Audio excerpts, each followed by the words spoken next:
Hello, and thank you for joining the Tuesday edition of Journalist Hangout. I am Esther Mokwariola. Today on the program, Southeast governors, lawmakers move to resolve student loan hiccups affecting the geopolitical zone. President Tinubu appoints new NIA, DSS Directors General. And later on the show, NFF appoints German Bruno Labbadia, new Super Eagles coach. I will be hanging out with Babajide Kolade Otitoju and Majid Jamiu, while Mia Nakiri will join us later for sports. Journalist Hangout starts now.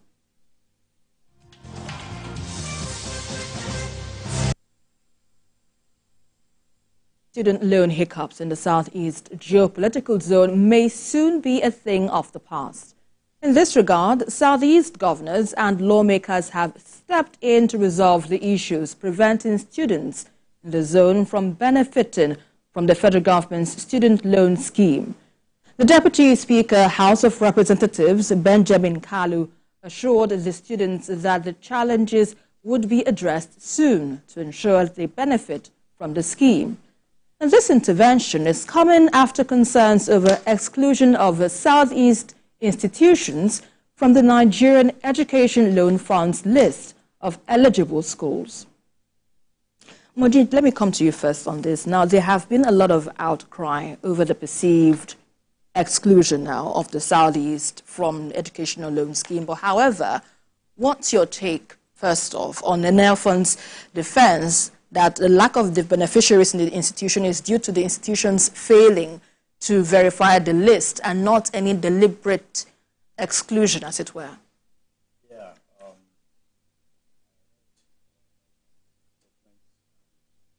I also read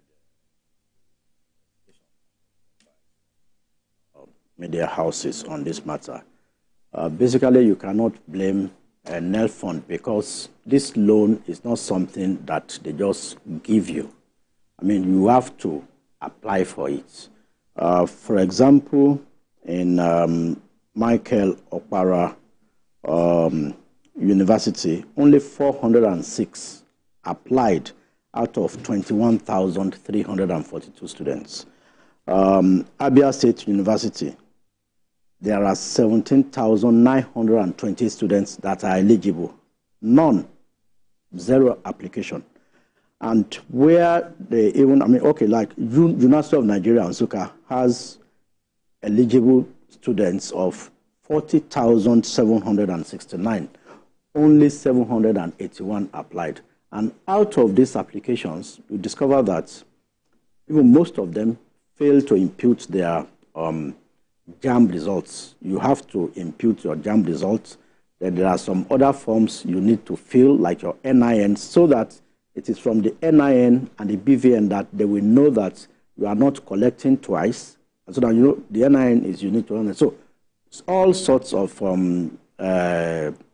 infractions.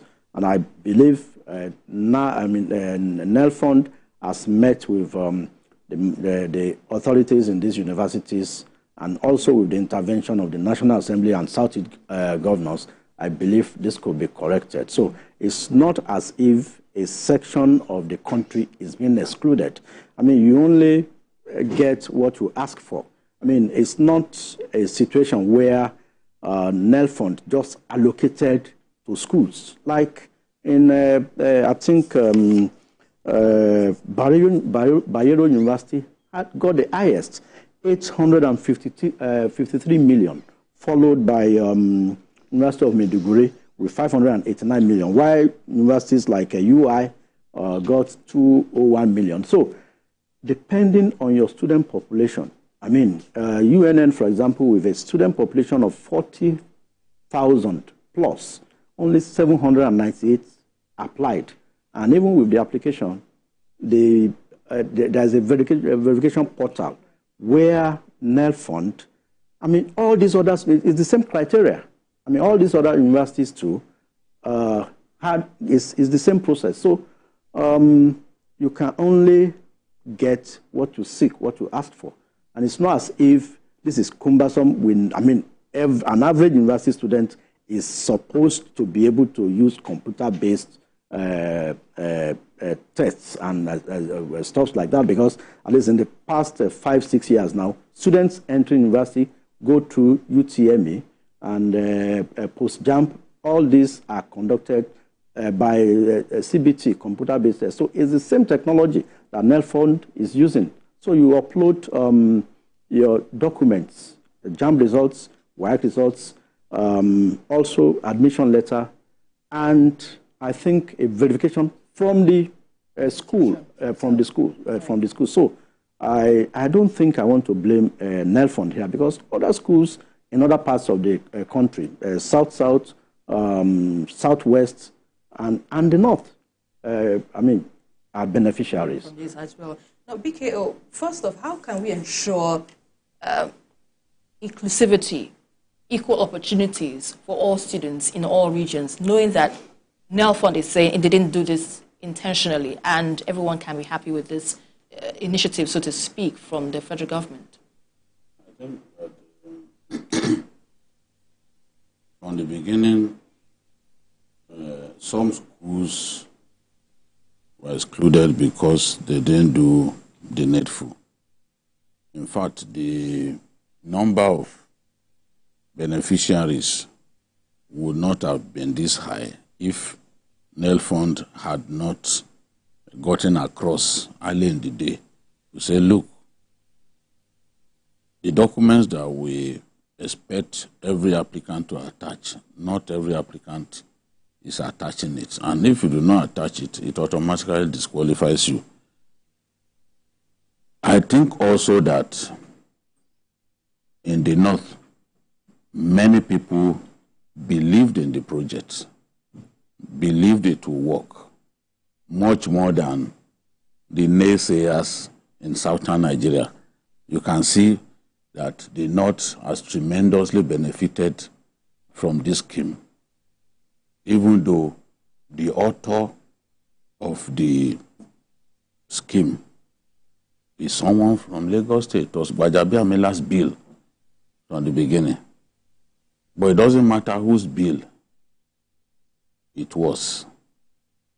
It is for Nigerians, and Nigerians who do the right thing. Look at Abia State Polytechnic, 2,543 eligible students, but none applied due to missing JAMB result. So this missing JAMB result was the main reason disqualifying a lot of these people. Only 11 applicants were received from the Federal College of Education, EHA, and MUFU, out of 241 eligible students.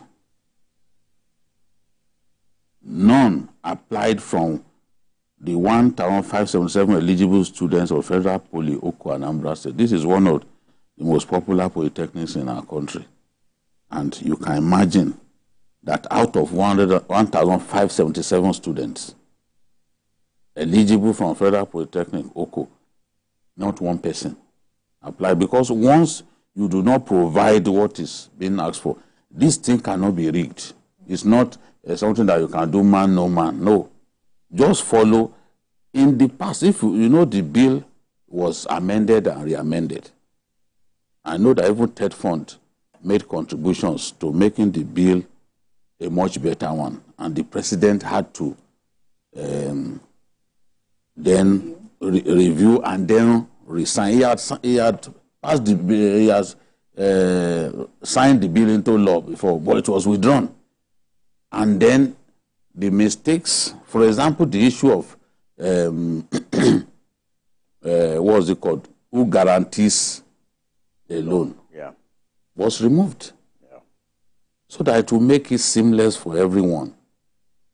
Power is in the hand of the student who is registering for it. A lot of people sat on social media and they were dismissing this thing, that it will not work, it will not work. I'm not surprised, especially in southern Nigeria, that a lot of them didn't see any value to this thing.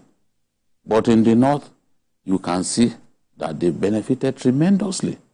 So if you do the right thing, definitely you will not be left out. The only place where I blame Nelfund and key people in this administration is, look, people can easily sit down on social media especially and damage your reputation because of little things that you felt, well, since they didn't do the right thing, that's all. In an entire geopolitical zone, for there not to be beneficiaries is an anathema. It's not something that we should permit to happen. Right. So, a red flag should have been raised earlier to say, look, we got a lot of applications, especially from the southeast. But these were the issues that we observed. And for that reason, for now, none of them are succeeded. The right thing for them to do, and through the schools, through these institutions where these people are applying, you can send the message, get the message across to say, look, your students are making this mistake. Because it should make the people in government, it should make the people in Nelfund happy if everyone across our country, everyone is benefiting. Because we have not said, oh, this is for people from, from the South-South, for example, if from the South-South, people are benefiting, why not Southeast? You know, some people will not understand the point that I'm making. But if you just see that it appears for the whole of this zone, no school has benefited, though, it should get you worried. Yes, to say, look, let's remind these people to do the right thing. Let's let them know why their applications are failing. Because if you don't do that, they will come and say it's because they didn't vote for Tinubu. How many people voted for Tinubu in the South-South? Are they not benefiting? Atiku won more states than Tinubu in the North now. He won more states. Are they not benefiting more than everybody? So if you need to consciously go out to debunk some of these negative narratives. But if you sit back that, oh, Shebi is their problem, if they don't apply properly, that is their problem. No, people will not see it like that. Benjamin Kalu has come out now, along with those governors, to try to find out what happened. Now we are seeing what happened. What happened. One, they didn't apply enough, because if you look at the quantum of people eligible to apply and the number of people that have applied from those institutions, you know that there's a kind of disinterest. So they didn't apply enough, that's one. And two, the key requirement is the attachment of your JAMB results. They didn't attach JAMB results. So now you have to get them. What we are about to do now, telling them to do the right thing and all that, should have been done earlier. Nelfund should have raised that flag. You have to be politically correct. Because people say that, oh, political correctness. No, political correctness can also help you to achieve political victory. It can help you to combust negative narratives. Right. People in government must think sensibly. Because at the end of the day, they will say, oh, it's because they didn't vote for Tinubu. Oh, it was Obi that they voted for. Yes, Obi incinerated everybody in the Southeast because they saw their blood on the ballot and they voted for him. But the Southeast is an important component of our country. Right. Sure. Whatever others get, or merit, they also deserve to get. This is the truth. I'm not patronizing anybody. In future, when we are faced with this kind of situation, what I'm saying, that is the way they should behave, because it's a big red flag. How come the whole of Southeast? For me, I didn't even know that this was the problem. How come the whole of Southeast? What? You then investigate why. This is the problem. Let them know that this is why this happened. This has happened. Let's quickly move on to our next focus of discussion, where there is a fresh breath of air in Nigeria's security architecture as President Bola Tinubu made significant changes in heads of intelligence agencies. President Tinubu has appointed new Directors General for the National Intelligence Agency, NIA, and the Department of State Services, DSS. Ambassador Mohammed Mohammed is the new head of NIA, while Adeola Ajayi takes over as the DSS Director General. Now, these appointments followed the resignation of the previous heads and are part of President Tinubu's efforts to enhance security and intelligence operations across the country. Majid, let me come to you first on this. Now, what impact do you think now can this new intelligence heads now have on curbing kidnapping and insecurity challenges that we understand that's ravaging the country today? You know, in their letters of appointment, the president was very specific. He said he needs a surgical operation in collaboration with the Office of the National Security Advisor to our security architecture. I mean, the spate of kidnapping and terrorism is getting embarrassing. Look at right in the heart of Abuja over the weekend, Shiites, Muslims, I mean, maiming, butchering policemen, I mean, in broad daylight. This kind of developments, kidnapping right inside the heart of Abuja and along major expressways. So it's something that we need to nip in the bud. And with the major changes to the heads of the two major intelligence agencies, that's the NIA and the DSS, and I think it's a step in the right direction. And the two gentlemen who has just been appointed should see it as a call to duty. That this new tour of duty is not just the one for rice and beans. It is for serious business, especially given the fact that Yusuf Bichi and Ahmed Abubakar were both appointed in 2018 by Buhari. So they have served 6 years. And the last 6 years, it's like probably they were getting fatigued or somehow. And you could see that something that I have never seen before, as videos went viral of DSS officials jubilating, I mean, over the removal or resignation or the placement of their boss. I mean, I found that funny. And I just hope that the new man at the DSS, Adeola Ajayi, will not get carried away by the euphoria of the jubilation that is welcoming his appointment. He should know that it's not a lot of work to do. It's not as if they love him so much, but that he should sit down and address key issues bordering on our security in collaboration with the Office of the NSA, the other security chiefs, and the NIA. Yeah, the collaboration of sister agencies, no doubt, is key to address this issue. But then again, BKO, there have been discussions, so to speak, that the president needs to go beyond just, changing these heads of agencies, but a total overhaul, so to speak, of the security apparatus altogether if we're to address our security challenges right now. What do you make of this? It depends on what those people mean by that, because you cannot do an overhaul without change of personnel. It's just not going to happen.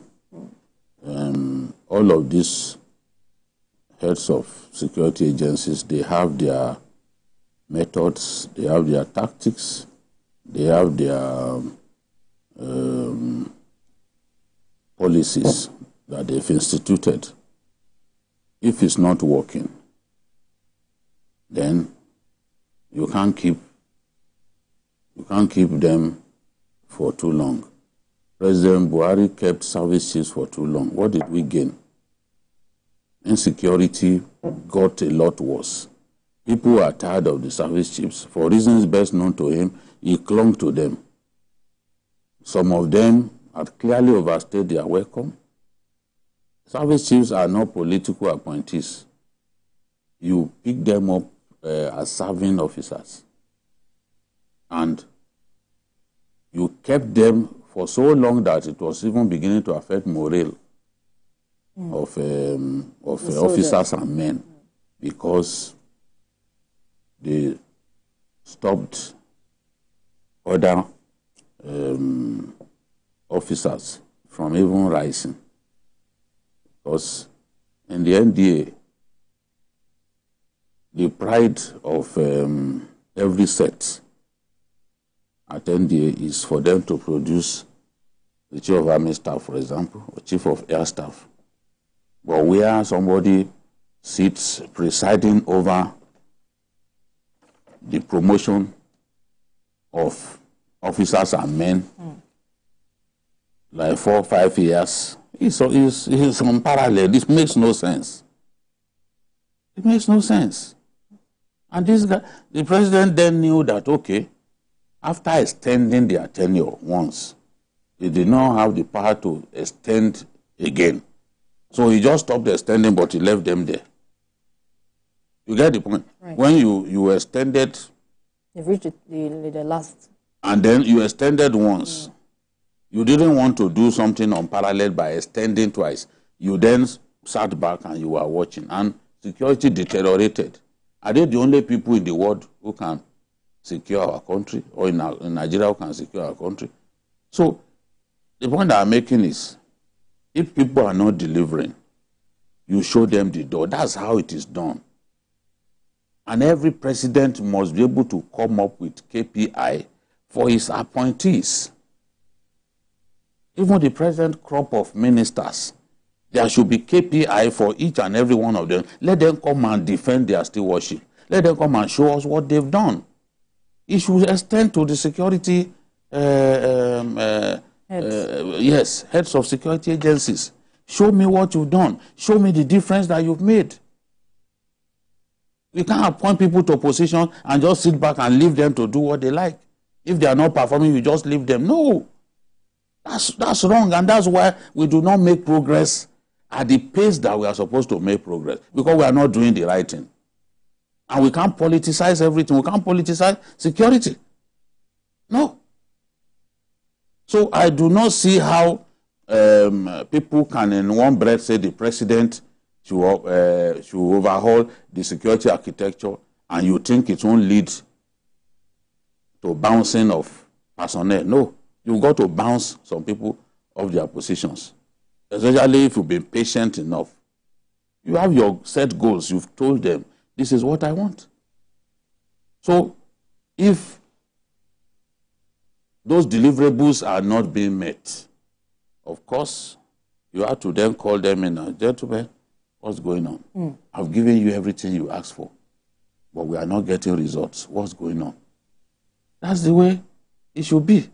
And for these new appointees, well, Bichi has done his best. He was called out of retirement to come and head the DSS.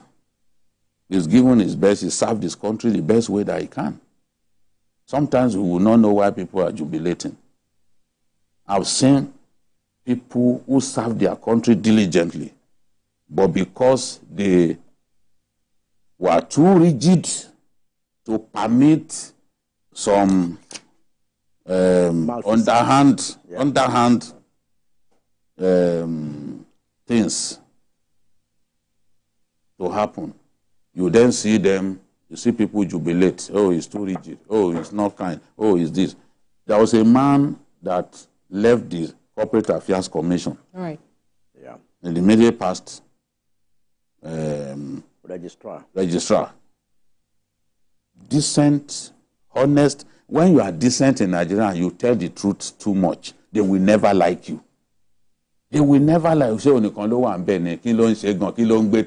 You start hearing them say all sorts of nonsense because they are not used to the level of truism that you brought to bear on your job. So our people don't like people who are strict. Remember what they did to the Minister of Works now, when they locked the gate against latecomers. You saw what those workers did to him. You know? So they want people who give them the latitude. You know, when you are a leader and you don't take prisoner, you are not prepared to be anybody's fool. they will not like you. This is what I've seen.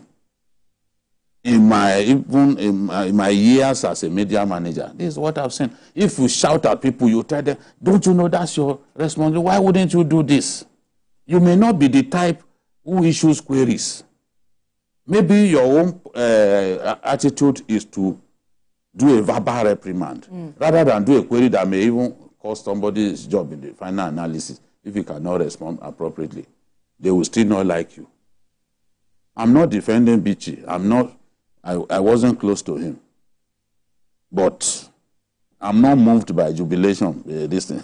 I've seen, I was telling someone, because in our life, when we see things happen, we see people jubilate. At least I'm closer to 60 now than 50. When we see people jubilate, it doesn't mean that the person is coming won't be worse than the one who left. The example is Ukraine. The people fought to bring in a president. They said, this was wrong. It's on record to be one of the worst presidents ever in Ukrainian history. They fought. They called it the Yellow Revolution. What did they call it at that time? You remember, Majid? They stormed their own National Assembly. They said, we want this person. It turned out to be a dud. One of the worst in their history. But this was the person they wanted. They were jubilating. They were going to kill themselves because of him. Sometimes you don't have what you want. So sometimes what you want is not what you want is not what is desirable. Absolutely. Yeah. You understand? Yeah. Might not be the best. It's not the best. And that's why Christians say sometimes God ensures you don't get this. You then ask God questions. What did I do? Why wouldn't you let me have my way? Okay. At the end of the day, maybe God was preparing you for something better. You wouldn't know. All right, let's quickly go on a break. Yes, I don't want to preach because I'm not. Don't need to preach right now. Yes, absolutely. I'm not, but let's leave this discussion up for another time. We need to go on the break because we need some bills to pay. Let's go on the break and we have more discussions on Journalist Hangout. Stay with us. You're still on to Journalist Hangout. Next, now the decision on whether or not to pay the 70,000 Naira minimum wage approved by the federal government remains a knotty one for many state governors. Well, the governors on the platform of the People's Democratic Party are divided on implementation of the new minimum wage. While Governor Amadu Fintiri of Adamawa State has commenced payment, other governors have expressed concerns about the financial implications of the wage payment.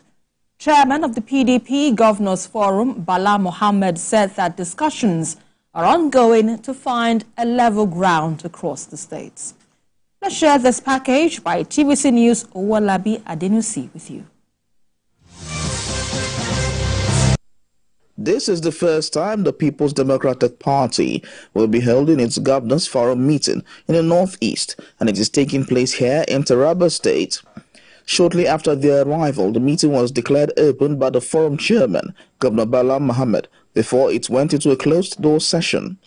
The meeting lasted for over an hour before a communique was issued. This is something that is dynamic, is still in the process. You can see the federal government sent a tripartite committee to discuss. The governors were there, and definitely the Governors Forum, irrespective of party, are coming together to see the way and manner to implement the minimum wage. We are labor-centric. We are labor-friendly. We believe that the workers are suffering, but certainly we will see ways and means to be able to implement the program. What is being given by the federal government is even an insult.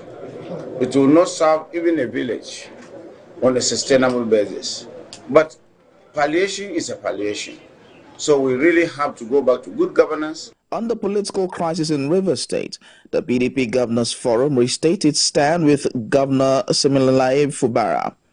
The governors promised to engage the NWC of the party to revisit the Congress in Rivers State with a view to correcting the anomaly and allowing the governor to take his rightful leadership position of the party.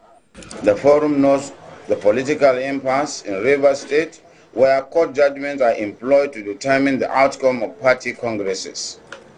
The PDP Governors Forum restates its stand and firm support to the governor of Rivers State and will engage the NWC of the Great Party to revisit the Congress with a view to correcting the anomaly and allowing His Excellency Governor Similaye Hubra to take his rightful leadership position of the party in the state.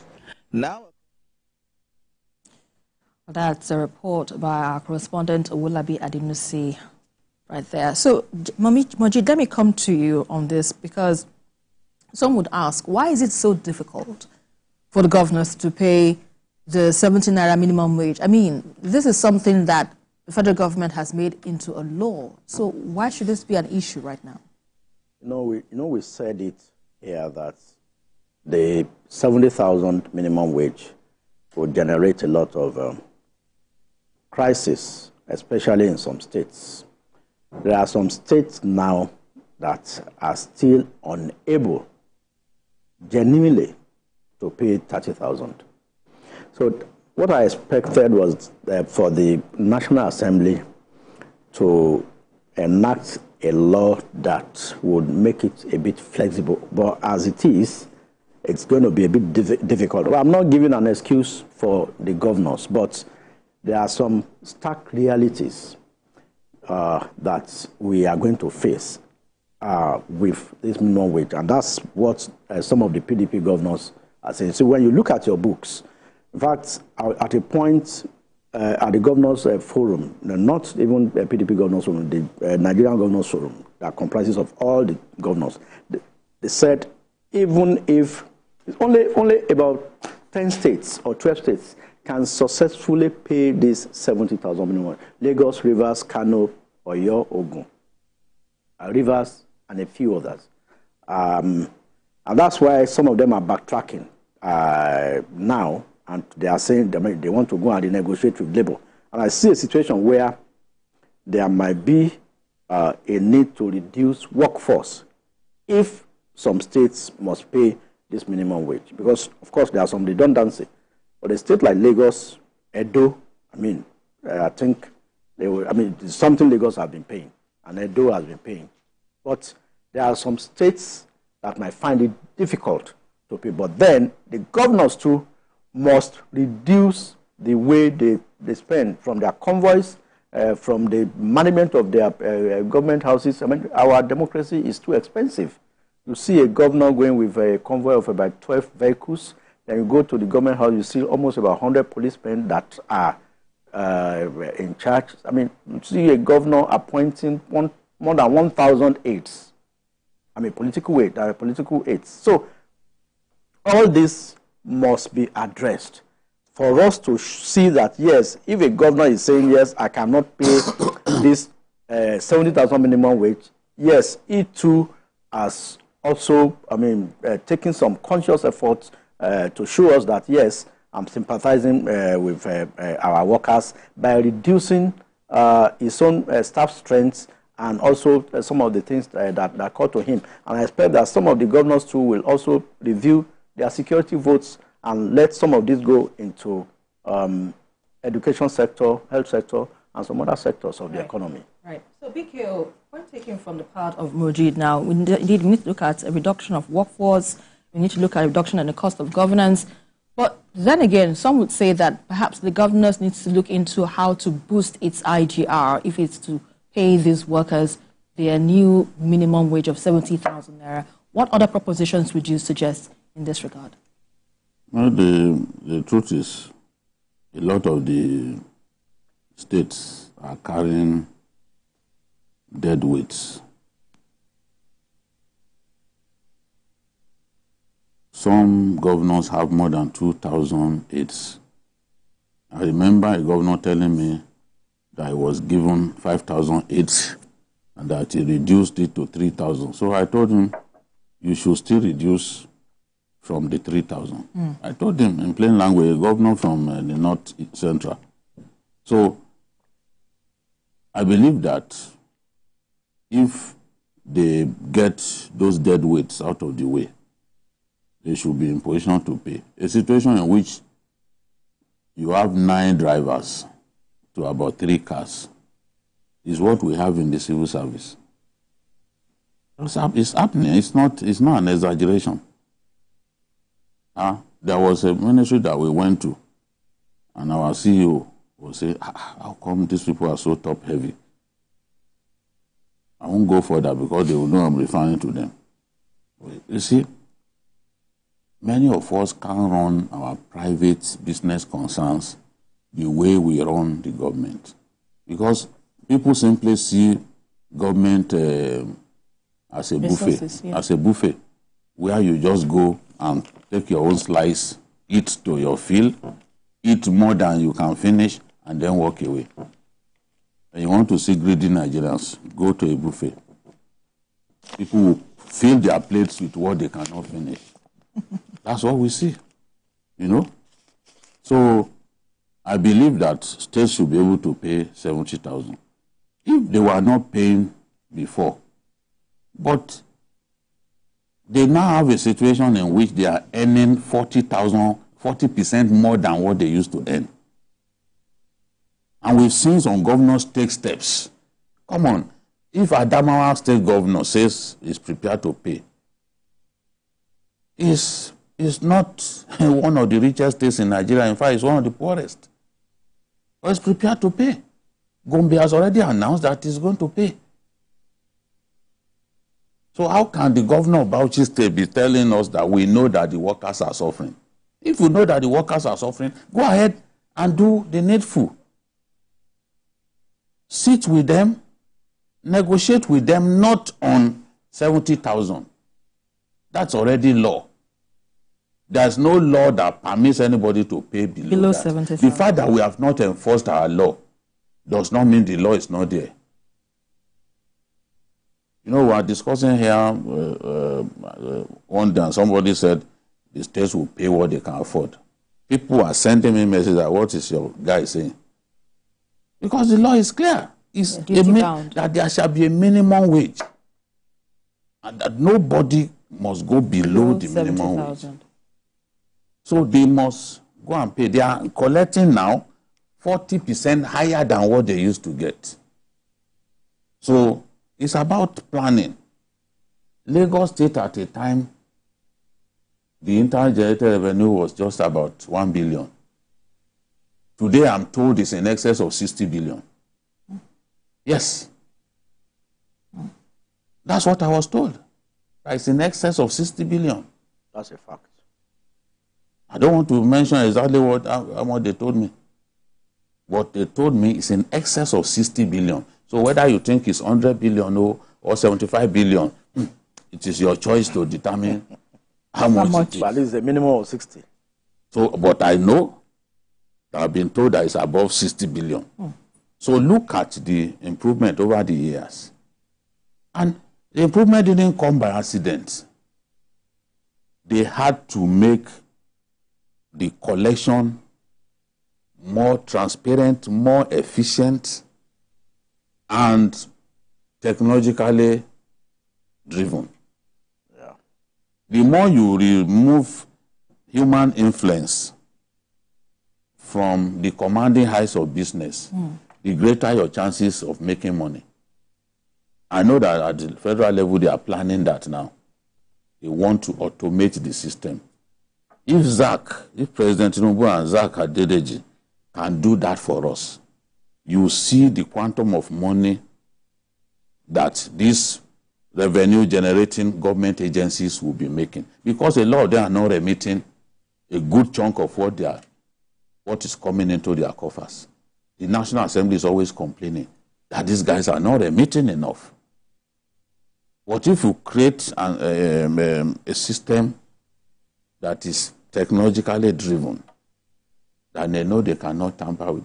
Go to the airport, park your car, and try to see whether you can start your engine and leave the premises without paying. No, let somebody try that now. Whether you consequences can, already. You cannot. Even they will not. The machine itself will not permit you to drive out. You have to scan your that boom. You have to scan your ticket. That boom, or what is it that is called? That boom will stop you, you can't go anywhere. It is when you, by yourself, you slot that card into the hole. Yeah. Then it will open the door for you. It's not the official that is standing there that opens it. It's that card that permits you to go. Mm. Yeah. So these are the things that we want. The state can make more money. I don't believe there was, look, Zamfara, it's this new governor that began to pay 30,000 minimum wage. This new governor, Dauda Lawa. Mm. You can see Dauda was the one who started paying just a few months back. For so long, they didn't pay the 30,000. What is the size of the civil service in Zamfara? Can you compare to the size of the civil service in Benue, or Oyo, or Osun, or Lagos? No. But they can't pay. What kind of inefficiency permitted a situation in which Abia was notorious for owing workers' salaries? Even doctors in the state-run university, yeah, doctors were being owed for as much as 5 months in Abia. And that they call the state God's own state. But it was not run in a manner that pleases God.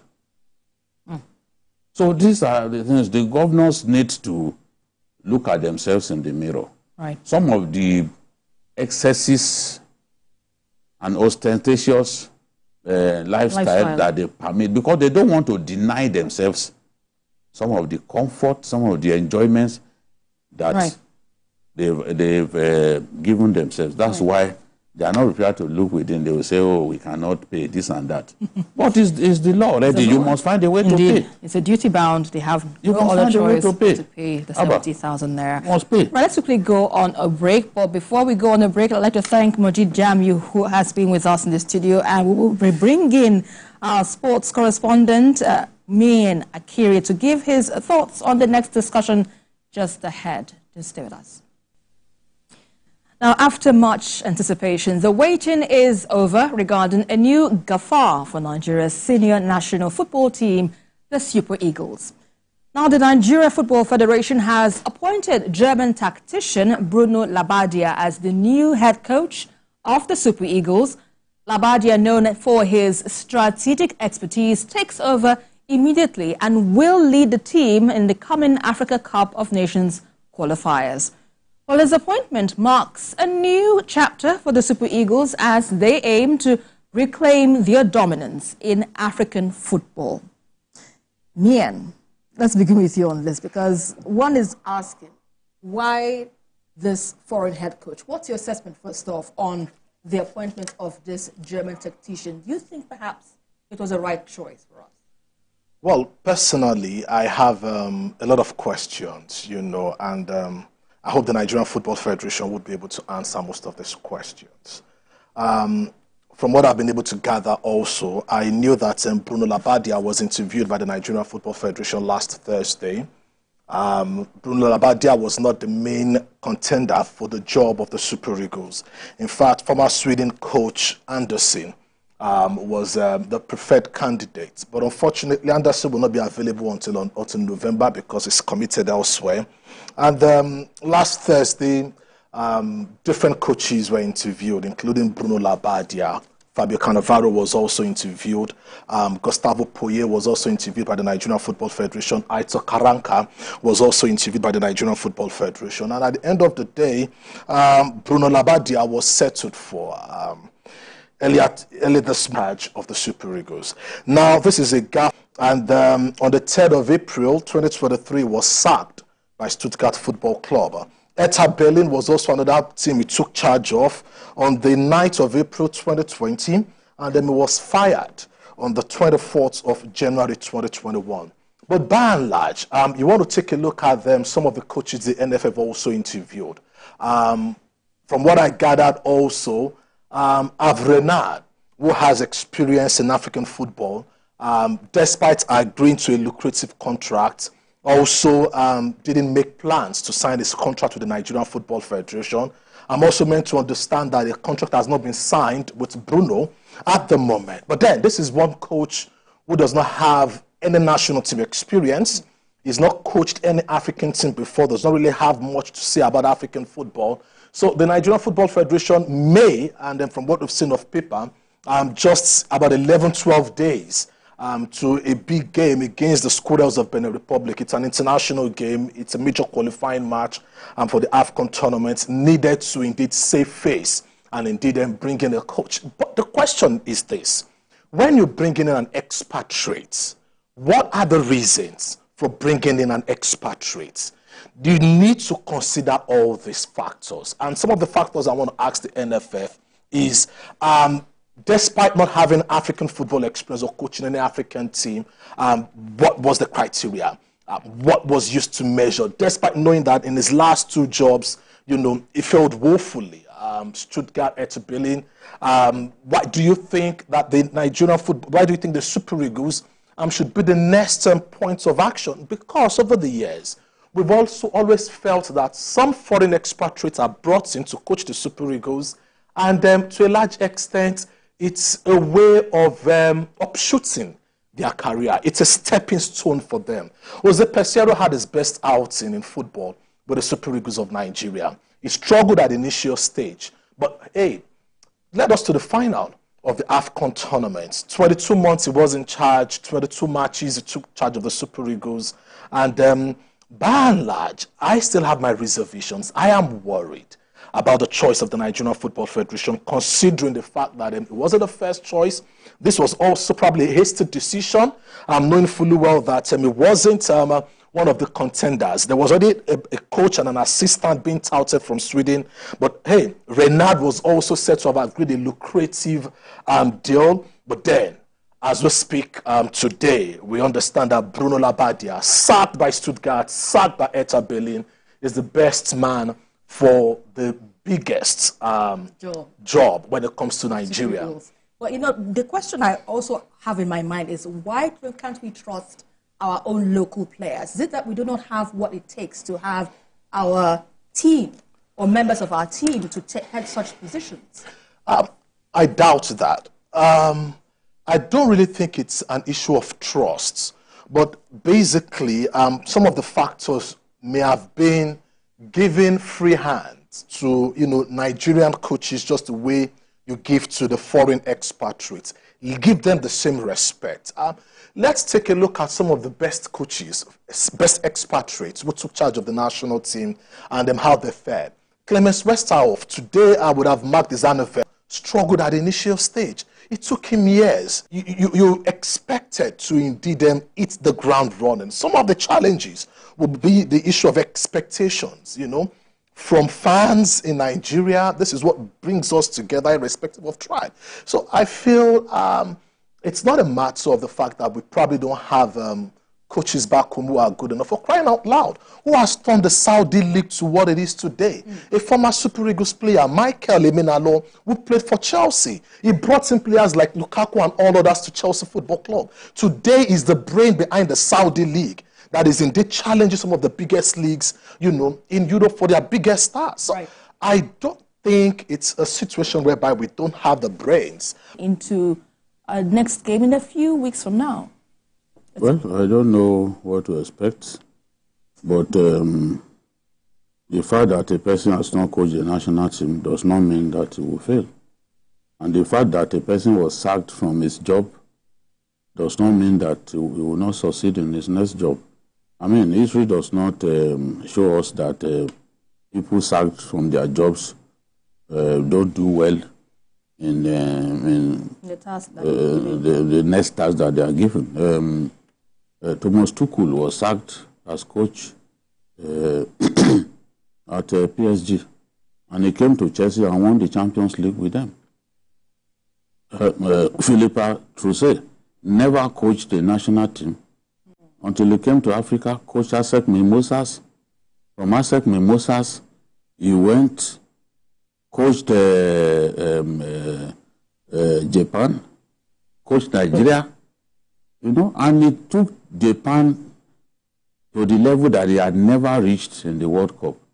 They lost narrowly to Turkey to deny them the chance to get to the semi-final of the World Cup. So I believe, and Clemens Westerhoff was not even a popular coach in this country, but he came to Nigeria and excelled. Bonfrejo was not popular in this country. In fact, he was assistant and like a physical trainer for Westerhoff. But he won the Olympic gold medal for us. He did very well. Give him the benefit of the doubt. You see, for coaches, sometimes the environment determines how far you go. Right. If you get the right environment, you do well. And sometimes even people who had World Cup experience, they come to Nigeria and they still don't do well. We brought Father Tico here. Father Tico coached Portugal. Right. To beat his own country. Right. But you know, in the World Cup. But in Nigeria, we didn't really do much. Well, that's why we have to leave this discussion. No, Otto Gloria. I wanted to say Otto Gloria. Yes, Otto Gloria. Leave this discussion. He always said that no coach will coach you to beat his country. Absolute falsehood. He beat Brazil with Portugal in the 1958 World Cup also. Okay. Right, let's hope for the best for our new Super Eagles coach. Let me thank my guests in the studio as usual, Babajide Kolade Otitoju and Mien Akiri. Thank you for the updates there. And of course, we had a while ago Majid Jamil on the show. Well, that's it on Journalist Hangout today. Join us again tomorrow for another episode of the program. You can also watch a repeat broadcast of the show tonight at 11. Join us again on Sunday from 1:30 to 3:30 p.m. We are also on YouTube at youtube.com/TVC News Nigeria. I am Esther Makwariola. Bye for now, and God bless Nigeria.